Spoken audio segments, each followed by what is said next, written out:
નમસ્કાર દર્શક મિત્રો, કરંટ ટોપિકમાં હું પીનલ આપ સૌનું સ્વાગત કરું છું। આજે વાત કરી રહ્યા છે બજેટને લઈને અને કહી શકાય છે કે અત્યારે સૌથી વધારે ચર્ચામાં કોઈ વાત હોય તો એ છે બજેટ। અને આ વખતનું જે બજેટ છે એ કદાચ ઐતિહાસિક બજેટ રહેશે, કારણ કે કોરોના કાળમાં જે રીતે દેશની આર્થિક સ્થિતિ જોવા મળે છે અને તેની સાથે સાથે કહી શકાય છે કે કોરોનાના લીધે જે નેગેટિવ ગ્રોથમાં ચાલી રહેલા અર્થતંત્રના કારણે બજેટ આ વખતે ઘણું ઐતિહાસિક બની રહેશે। એટલે સૌ કોઈની નજર છે આ વખતે બજેટ પર, સરકાર શું ખાસ કરી શકે છે આ વખતે બજેટ પર। અને દર વખતની જેમ બજેટમાં પણ આ વખતે એ પણ આપણે જોઈ રહ્યા છે કે ક્યાંક ને ક્યાંક ઇકોનોમીની સાથે સાથે આરોગ્ય પર પણ ભાર મૂકવામાં આવી રહ્યો છે। અને એની સાથે સાથે ક્યાંક કહી શકે છે કે આ વર્ષ જેટલું પણ આપણને ક્યાંક આર્થિક રીતે સહન કરવું પડી રહ્યું છે તેનામાંથી બહાર ફરી એક વખત લાવવા માટે દરેકે દરેક ક્ષેત્ર કે જે ક્ષેત્રને કોરોના કાળમાં ઘણી અસર પડી છે, માઠી અસર પડી છે, તે ક્ષેત્રને ફરી એક વખત વેગવંતું કરવા માટે આ વખતના બજેટમાં શું ખાસ રહી શકે છે। અને આજથી જ્યારે સંસદના બજેટ સત્રની શરૂઆત થઈ છે અને આ બજેટ સત્રની શરૂઆતની સાથે જ્યારે રામનાથ કોવિંદે જે મહત્વની વાતો આજે કરી છે તેના વિશે પણ આજે વાત કરવાની છે। અને તેની સાથે સાથે જે રીતે દિલ્હીમાં ખેડૂતો પર જે દમન ગુજારવામાં આવ્યો અને એની સાથે સાથે કહી શકાય છે કે ખેડૂતોએ જે કર્યું અને જે હિંસા દિલ્હીમાં ઘટી છે અને તેની સાથે સાથે ખેડૂત આંદોલન જે ચાલી રહ્યો છે, અર્નબ ગોસ્વામીની ચેટ, એવા ઘણા સળગતા મુદ્દા વચ્ચે જ્યારે આ બજેટ રજૂ થવા જઈ રહ્યો છે, આજે જ્યારે સત્રની શરૂઆત થઈ ત્યારે 17થી વધુ વિપક્ષોએ રાષ્ટ્રપતિના સંબોધનનો બહિષ્કાર પણ કર્યો છે। આ વખતે ખેડૂત આંદોલન આ ખૂબ જ મહત્વનો મુદ્દો બની રહેશે, કારણ કે કૃષિ કાયદાનો જે વિરોધ થઈ રહ્યો છે એની માટેની મહત્વની જાહેરાતો પણ બજેટમાં હોઈ શકે છે। એ બાબતોને પણ અહીંયા ધ્યાનમાં રાખવી પડશે। એટલે કે કૃષિ ક્ષેત્રે, એગ્રીકલ્ચર ફિલ્ડમાં પણ આ વખતે સૌ કોઈની નજર હશે ખાસ, અને સાથે જ સરકાર પણ એ દિશામાં ઘણું વિચારીને બજેટ રજૂ કરી શકે છે। ત્યારે આજે તમામ મુદ્દાઓ પર આપણે ચર્ચા કરીશું। નાણામંત્રીના ઇકોનોમિક સર્વેમાં પણ શું હોઈ શકે છે, ખાસ આ તમામ મુદ્દાઓ પર ચર્ચા કરવા માટે મારી સાથે અહીંયા ખાસ જોડાઈ ગયા છે પદ્મિન બુચ, જેઓ કો ચેરમેન ઓફ MSME કમિટીના કો ચેરમેન છે GCCIના, અને તેમની સાથે મારી સાથે જોડાયા છે CA ચિંતન પટેલ। આ બંનેનું સ્વાગત છે। Welcome to current topic. Thank you so much.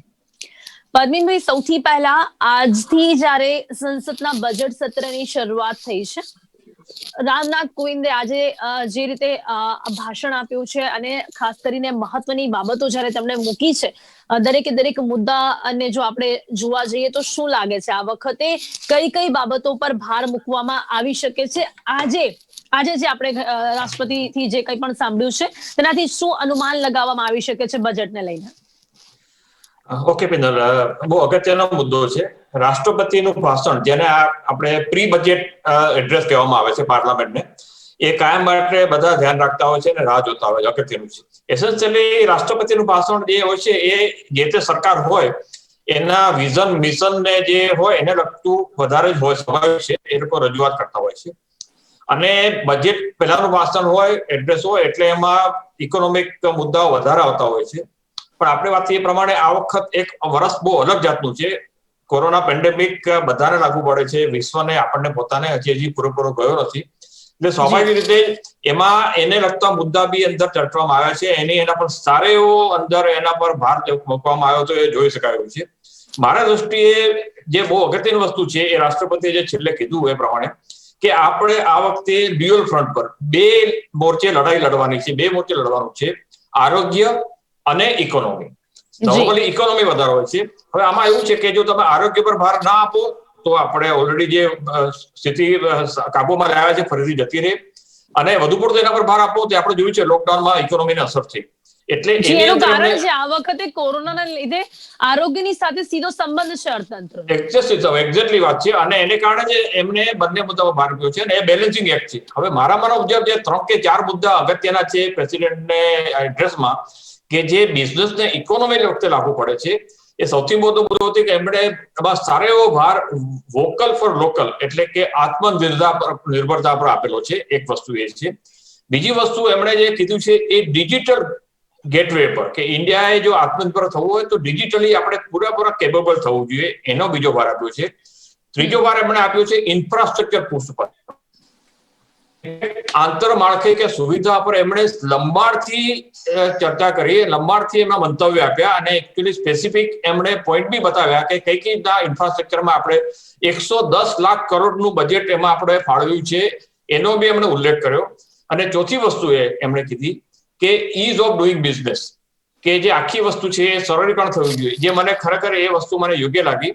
એટલે મારા માનવ મુજબ જે એમના બિઝનેસ ને ઇકોનોમીને લગતા જે મુદ્દા હતા આ ભાષણમાં, એમાં મુખ્યત્વે આ 4 વસ્તુ હતી: vocal for local, ease of doing business, digital payment અને ઇન્ફ્રાસ્ટ્રક્ચર. આ વસ્તુ મુખ્ય ચાર વસ્તુ હતી, એ મારું માનવું છે આમાં. જી જી જી જી આપણે એના વિશે થોડું વધારે આગળ ચર્ચા કરીશ કે પર્ટિક્યુલર ઇન્ફ્રાસ્ટ્રક્ચરમાં, પણ હાલ તુરંત મને એવું લાગે છે કે આ 4 મુદ્દા પર એમણે વધારે ફોકસ કર્યું હતું. અને એક વસ્તુ કે તમે હમણાં જે ઉલ્લેખ કર્યો કે એકચ્યુઅલી હવે અત્યારે બપોરે આપણા નાણામંત્રી નિર્મલા સીતારામન ઇકોનોમિક સર્વે રજૂ કરશે. નોર્મલી ઇકોનોમિક સર્વે બજેટના 2 દિવસ પહેલા પાર્લામેન્ટના પહેલા દિવસે રજૂ કરવામાં આવતો હોય છે. એટલે ઇકોનોમિક સર્વે રજૂ કરશે, એમાં બી આપણને થોડો વધારે ખ્યાલ આવશે કે બજેટ કઈ દિશામાં જઈ રહ્યું છે. પણ રાષ્ટ્રપતિના મુદ્દામાં ભાષણમાં આટલા મુદ્દા અગત્યના હતા મારા માટે. જી જી જી ચિંતનભાઈ, ઇકોનોમિક સર્વેની જ્યારે વાત કરવામાં આવે, કેન્દ્ર સરકાર જે આગામી નાણાકીય વર્ષ માટે રજૂ કરશે, જ્યારે ઇકોનોમિક જે સર્વે હોય છે એમાં હાલના જે નાણાકીય વર્ષના લેખાજોખા હોય છે, અને આ વર્ષે 1 ફેબ્રુઆરીએ નાણાકીય વર્ષ 2021-22 માટે જ્યારે રજૂ થવાનો છે, આર્થિક સર્વે જે રજૂ કરાશે તે હાલના વર્ષ 2020-21 માટે હશે. એટલે ક્યાં કહી શકાય છે કે સમગ્ર વર્ષના આર્થિક વિકાસના લેખાજોખા એમાં હશે. શું લાગે છે ચિંતનભાઈ, આ વખતે કોરોના કાળને લીધે, એની સાથે સાથે બીજા મુદ્દાની વાત કરીએ તો ખેડૂતોનો મુદ્દો જો કે હમણાં આવ્યો છે, આપણે સમગ્ર વર્ષ દરમિયાન ન ગણી શકીએ, પણ કોરોનાના કારણે જે ઇફેક્ટ છે એની ઇફેક્ટ અહીંયા ઇકોનોમિક સર્વે પર કેવી જોવા મળી શકે છે? 2020-21 જે વર્ષ હતું ને, એ કમ્પ્લીટલી ડિફરન્ટ વર્ષ છે. કારણ કે અમે જયારે અમારા ક્લાયન્ટ્સ ડિસ્કશન કરીએ કે અમુક લોકોની એ એગ્રીકલ્ચર ઇન્ડસ્ટ્રી હોય કે અમુક લોકોની એજ્યુકેશન સેક્ટરમાં ઇન્ડસ્ટ્રી છે, રિટેલ સેગમેન્ટ છે, હોટલ ટુરિઝમ સેગમેન્ટ છે, તો દરેક સેગમેન્ટ્સની અંદર એની ઇમ્પેક્ટ બહુ અલગ છે. અમુક ક્લાયન્ટ્સ જે અમુક વેપારી વર્ગો જે છે, જે એ લોકો ફાર્માસ્યુટિકલ ઇન્ડસ્ટ્રીઝમાં છે, એ લોકોને સારું રહ્યું છે. પણ overall number of sectors are very highly impacted due to COVID-19. હવે 2021માં આપણે જ્યારે ઇકોનોમિક સર્વેની વાત કરીએ, ઇકોનોમિક સર્વે એ દેશના લેવલે છે, પણ દેશના લેવલનો ઇકોનોમિક સર્વે એ નાના લોકોના થી લઈને મીડિયમ થી લઈને લાર્જ થઈને ઓવરઓલ આખું ઇમ્પેક્ટ એક દેશ પર શું આવે એની આ વાત કરે છે. તો જ્યારે આપણે એ સમજીએ આખી વસ્તુની, તો સેક્ટર વાઇઝ પરફોર્મન્સ એ બહુ જ ઇમ્પોર્ટન્ટ છે. અમુક સેક્ટર્સ એ કમ્પ્લીટલી કોવિડમાં એ ધોવાઈ ગયા છે. હવે એ જે સેક્ટર ધોવાઈ ગયા છે એની ઇમ્પેક્ટ એ ઇકોનોમી સર્વેમાં ડેફિનેટલી આવવાની જીડીપી જે છે એ દેશનો એ ડેફિસિટ ઘણી બધી વધારે આવશે. તો 2021નું વર્ષ એ એક્સેપ્શનલ વર્ષ તરીકે જેમાં જે પ્લાનિંગ કર્યા હતો એ પ્લાનિંગ અને આપણે એકચ્યુઅલમાં કમ્પેરિઝન કરીએ તો પ્લાનિંગ અને એકચ્યુઅલમાં ઘણો મોટો તફાવત હશે. અને બીજું ડેફિસિટ જે છે એ બજેટ ડેફિસિટ એ ખાડો કેવી રીતે પૂરો કરવો, એ ખાડો પૂરો કરવા માટે ક્યાંથી પૈસા લાવવા, એ ઘણો મોટો ક્વેશ્ચન્સ એમાં રહેવાનો છે. અને આઈ થિંક ઘણું ફોકસ એવું હોવું જોઈએ. અત્યારે જે 2-3 ઇસ્યુઝ ચાલે છે, તમે જે વાત કરી એ પ્રમાણે ખેડૂતોનો જે ઇસ્યુ ચાલે છે, એ ઇસ્યુના કારણે કદાચ પ્રમાણે બજેટમાં બહુ મોટો ચેન્જ આવ્યો લાગતું નથી, કારણ કે એક રિસેન્ટ ઇસ્યુ આવ્યો છે. પ્રાઇમરી ઇમ્પોર્ટન્સ મારા પ્રમાણે એમનો એ રહેશે કે જે સેક્ટર્સ જે વર્ષ અફેક્ટેડ છે એને કેવી રીતે લાવવાનું. સેન્સેક્સ એક આપણે કહીએ કે સેન્સેક્સ એક બેરોમીટર છે ફાઇનાન્શિયલ ઇન્ડિકેટરનું. સેન્સેક્સ અત્યારે ટોપ પર છે. છેલ્લા 5-6 દિવસની અંદર સેન્સેક્સમાં ઘણો બધો એ કરેક્શન આવ્યું છે. છેલ્લા 4 દિવસની અંદર સેન્સેક્સ એ ડાઉન થઈ ગયું છે. પણ એ વિચ જનરલી હેપન્સ, તમે જોશો લાસ્ટ 4 વર્ષમાં, 5 વર્ષમાં, 10 વર્ષમાં જ્યારે પણ બજેટ આવવાનું હોય એના અમુક દિવસો પહેલા સેન્સેક્સ એ ડાઉન થાય છે, અને પછી એ બજેટ જેવું આવે છે એટલે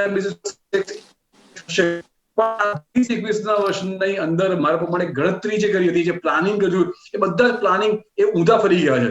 અને એ પ્લાનિંગ ઊંધા ફર્યા પછી એને કેવી રીતે ઉભા કરવા, આખા દેશની ઇકોનોમી કેવી ઉભા કરવા, એટલે આ વખતે વધારે ચેલેન્જિંગ હશે ચિંતનભાઈ. એટલે જ આ વખતે જે બજેટ છે ને ઐતિહાસિક ગણવામાં આવશે, કારણ કે જે પ્લાનિંગ કરવામાં આવ્યું હશે 2020 દરમિયાન 2020-21ના બજેટમાં એનું ક્યાંક બધું જ ઊંધું થયું હશે આટલા સમય સુધી. એટલે આ બધું જ ક્યાંક ધ્યાનમાં રાખીને ને પછી આ વખતની તૈયારીઓ કરવામાં આવી હશે.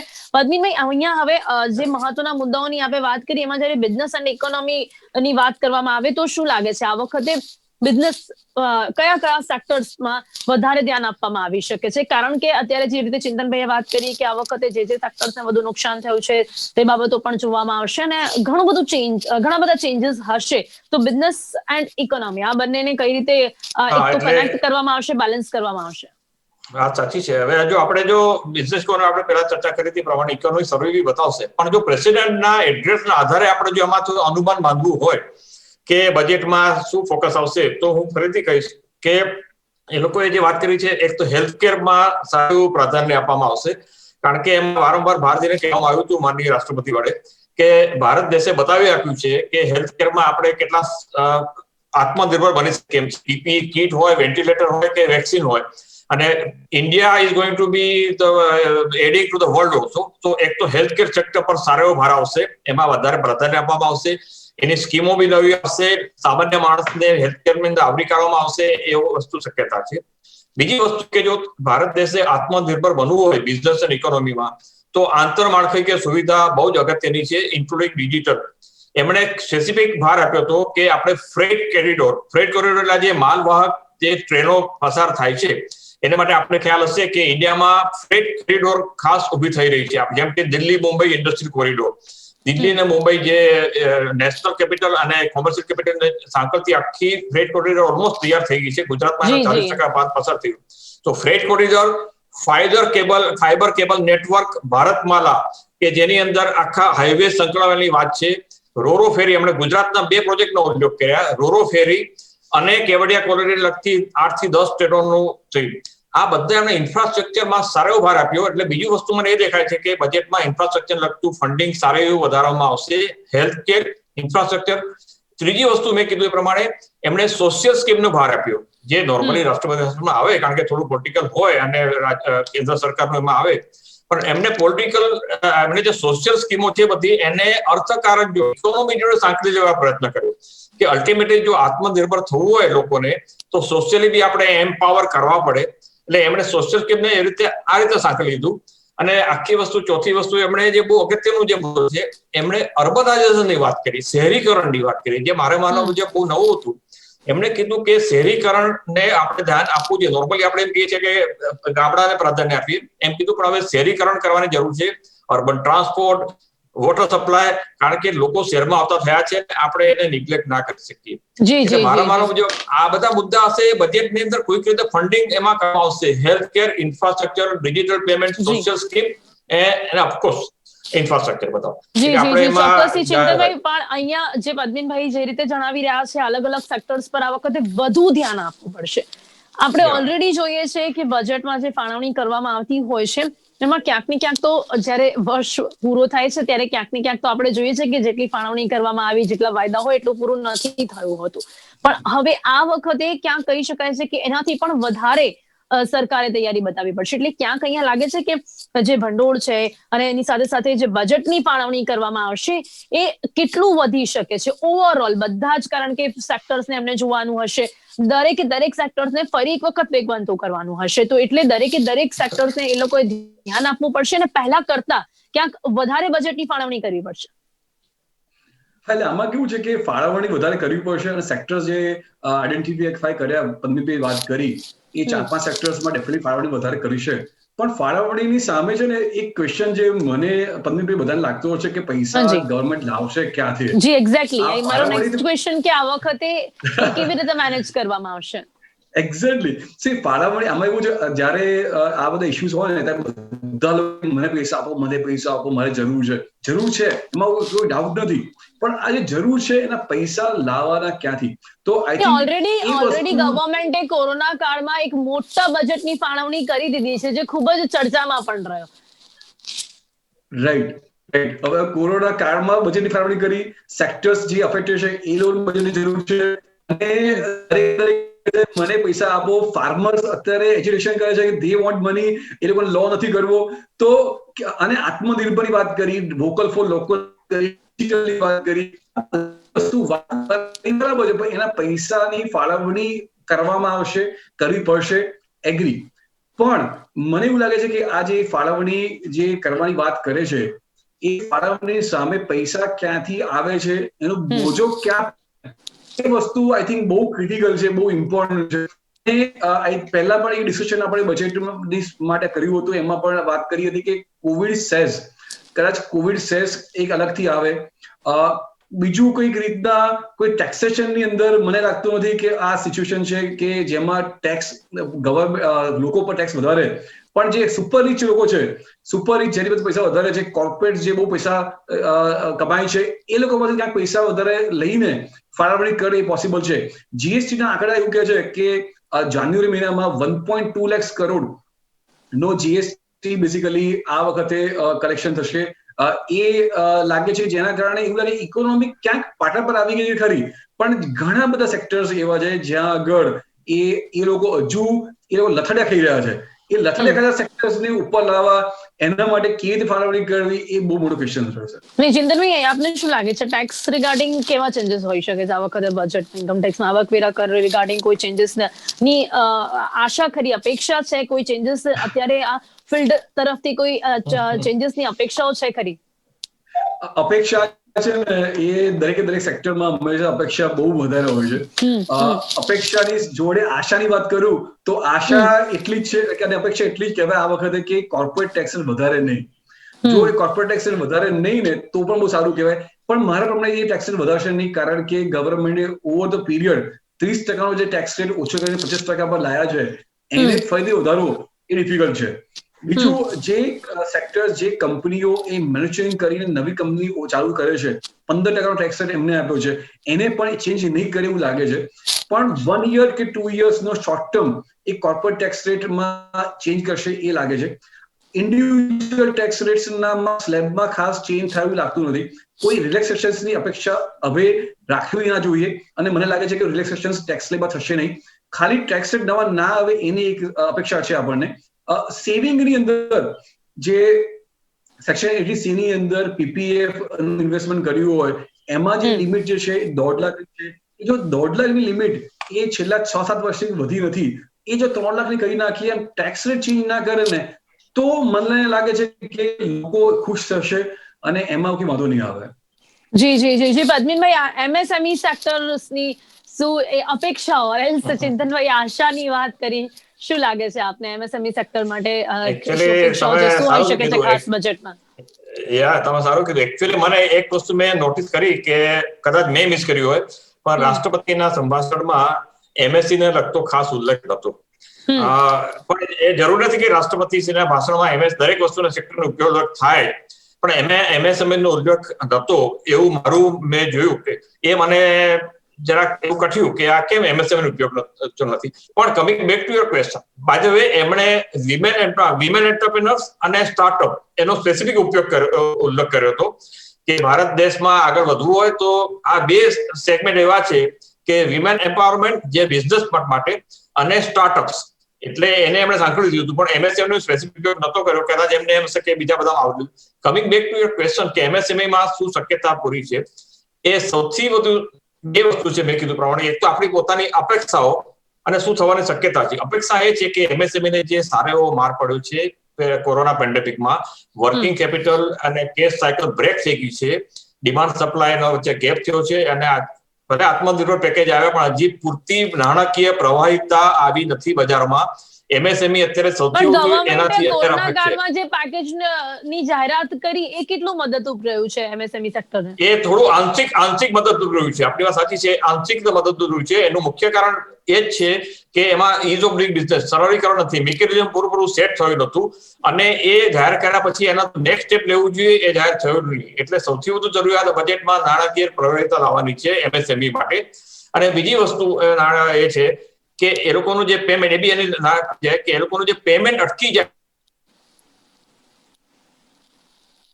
દિવસમાં મળી જાય, 15 દિવસમાં પેમેન્ટ પાછું મળી જાય, એ બે વસ્તુ બહુ જ અગત્યની છે. અને એમએસએમઈ સેક્ટર એ આશા રાખી રહ્યું છે કે નાણાકીય પ્રવાહિતા, ફાઇનાન્શિયલ લિક્વિડિટી એમએસએમઈ ની ફરીથી રિસ્ટોર થઈ જાય, એના માટેના ઉપાયો બજેટમાં લે તો એ આ વસ્તુ બહુ અગત્યની છે. અને એ આશા બી છે, અપેક્ષા બી છે, અને શક્યતા છે કે એટલું એમએસએમઈ માટે એટલું તો કરશે. બીજું બધું શક્યતા ઓછી છે, કારણ કે આ વખતે શું થવાનું કે આપણે ફંડની વાત કરી, જીતરભાઈ બી વાત કરી પ્રમાણે કે પૈસા લાવશે ક્યાંથી, બરાબર છે, પૈસા ક્યાંથી લાવશે, એમાં એનું કારણ એ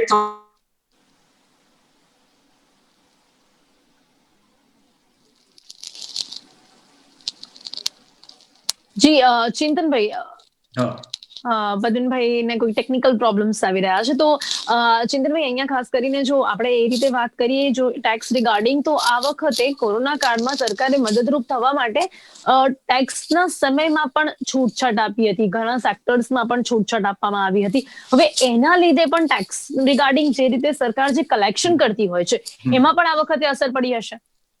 ઘણી બધી આપણે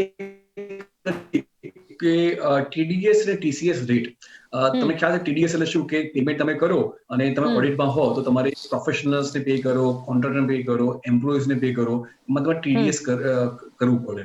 તો ટીડીએસ નો રેટ 25% ઓછો કર્યો હતો અપ ટુ માર્ચ 21 સુધી. જી જી જી, ઘણી છૂટછાટ આપવામાં આવી છે કોરોના કાળમાં, તો એના કારણે કલેક્શન પર પણ અસર તો પડી છે.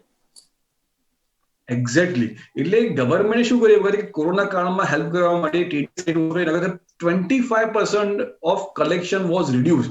હવે એ 25% કલેક્શન ઓછું કર્યું હોય, એ કલેક્શનનું ઇમ્પેક્ટ અને પ્લસ કોવિડમાં જે પૈસા કરવાના એમાં કેશની જરૂર વધારે પડી. તો ક્યાંક બેઝિકલી મોટા અંશે પૈસાની જરૂર ડેફિસિટ બહુ મોટી થવાની છે.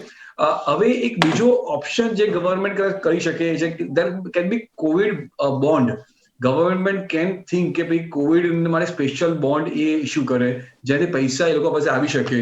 અને ટેક્સની જે રાહતો જે આપી છે એ ટેક્સની રાહતો માર્ચ 21ની રાહત છે. આ ટીડીએસ ટીસીએસ રેટની એ માર્ચ 21ની રાહત હજુ કેટલી એક્સટેન્ડ કરશે કે નહીં કરે, એ પણ એક મોટું ડિસિઝન લેવું પડે. ચોક્કસથી. તો એની સાથે સાથે પદ્મિનભાઈ, અહીંયા જો આપણે વાત કરીએ આત્મનિર્ભર ભારતની, એની સાથે સાથે ડિજિટલાઇઝેશન પર પણ ઘણો ભાર મૂકવામાં આવ્યો છે, ત્યારે આપને શું લાગે છે કે આ વખતે આત્મનિર્ભર ભારત એટલે જે આપણે વાત કરી વોકલ ફોર લોકલ, એને વધુ મહત્વ આપવા માટે બજેટમાં શું ખાસ જાહેરાતો થઈ શકે છે? હું માનું છું કે આ બજેટમાં આત્મનિર્ભર માટે સારો એવો પુશ આવશે. એકચ્યુઅલી રાષ્ટ્રપતિશ્રીએ એક શબ્દ વાપર્યો હતો કે વોકલ ફોર લોકલ ને જન આંદોલનની દ્રષ્ટિએ જોવામાં આવે છે. જન આંદોલન એટલે એવરીબડી ઇઝ ઇન્વોલ્વ, એટલે આ ભલે પોપ્યુલર વર્ડ વાપર્યો છે એમણે, પણ હું માનું છું કે એમાં સારો એવો ભાર આવશે. અને જે લોકો ઇમ્પોર્ટ સબસ્ટિટ્યુશનનું કામ કરવા માંગતા હશે, ક્વેશ્ચન એ થાય છે આના પર જો ભાર મૂકવામાં આવે એટલે આપણે એવું કહી શકીએ કે જે રીતે ચાઇનાને ક્યાંક આપણે એને સબક શીખવાડવા માટે પણ આપણે કહી શકાય છે કે આત્મનિર્ભર ભારતની શરૂઆત કરવામાં આવી છે ને આપણે ક્યાંક એમાં મક્કમ થયા છે. તો જે રીતે આપણે આ એક સ્વપ્ન વિચારી રહ્યા છે, આત્મનિર્ભર ભારતનું જે સપનું આપણે જોઈ રહ્યા છીએ, એ આ સમયમાં થઈ શકશે એક અંશે સફળ, કારણ કે એક તરફ કોરોના કાળમાંથી બહાર આવવાનું છે, એક તરફ આપણે કહી શકીએ છીએ ફરી એક વખત જે આર્થિક સ્થિતિ છે તેને વેગવંતી કરવાની છે, ફરી એક વખત બધું ન્યૂ નોર્મલ તરફ લઈ જવાનું છે, અને બીજી તરફ આપણે આત્મનિર્ભર ભારતનું સ્વપ્ન, આ બંનેનું બેલેન્સિંગ થઈ શકશે. મેડમ, હું એ કહી રહ્યો હતો કે આમાં એ લોકો જે લોકો બી આમાં એન્ટરપ્રેનર હોય, એમએસએમઈઓ કે સ્ટાર્ટઅપ, એ લોકો કહે છે કે અમે ઇમ્પોર્ટ સબસ્ટિટ્યુશનનું કરવા માંગીએ છીએ, તો ગવર્મેન્ટ એને પૂરેપૂરું મદદ કરી રહી છે અને કરવાની માંગે છે. કે ધારો કે ચાઇનામાંથી આવતી વસ્તુ હોય કે બીજાથી વસ્તુ હોય, એને માટે ગવર્મેન્ટે નક્કી કર્યું છે કે પૂરેપૂરો ભાર આપવો, એને જમીન આપવી, એને સબસિડી આપવી, લોન આપવી, આત્મનિર્ભર. કારણ કે હેલ્થકેરમાં આપણે પ્રૂવ કરી શક્યા કે વેન્ટિલેટર જાતે બનાવી શક્યા, પીપીઈ કિટ જાતે બનાવી શક્યા, વેક્સિન જાતે બનાવી શક્યા, હેલ્થકેરમાં આપણે પ્રૂવ કર્યું. એને કારણે ગવર્મેન્ટ માને છે કે આત્મનિર્ભર બીજા સેક્ટરમાં બી થવું જોઈએ. અને એ કરીશું તો ભવિષ્યમાં જ્યારે બી આવા ક્રાઇસિસ આવે, ત્યારે એ ચાઇના જેવા ક્રાઇસિસ હોય કે એમને ક્રાઇસિસ હોય, ત્યારે આપણે પગ પર હોઈએ તો વાંધો ના હોવો જોઈએ. એના માટે ગવર્મેન્ટે એવી છૂટ આપી છે કે તમે ભલે ટેકનોલોજી બહારથી લાવો પણ બનાવો અહીંયા, તમે બારે ટાઈપ કરો પણ બનાવો અહીંયા, જાતે બનાવો. આત્મનિર્ભરતા એ અગત્યનો, અને વોકલ ફોર લોકલ જે સ્લોગન છે, પણ અલ્ટિમેટલી વસ્તુ એ જ છે કે ઇન્ડિયા વધુમાં વધુ પોતે પ્રોડક્ટ જાતે બનાવે. એના માટે આ બજેટમાં ભાવ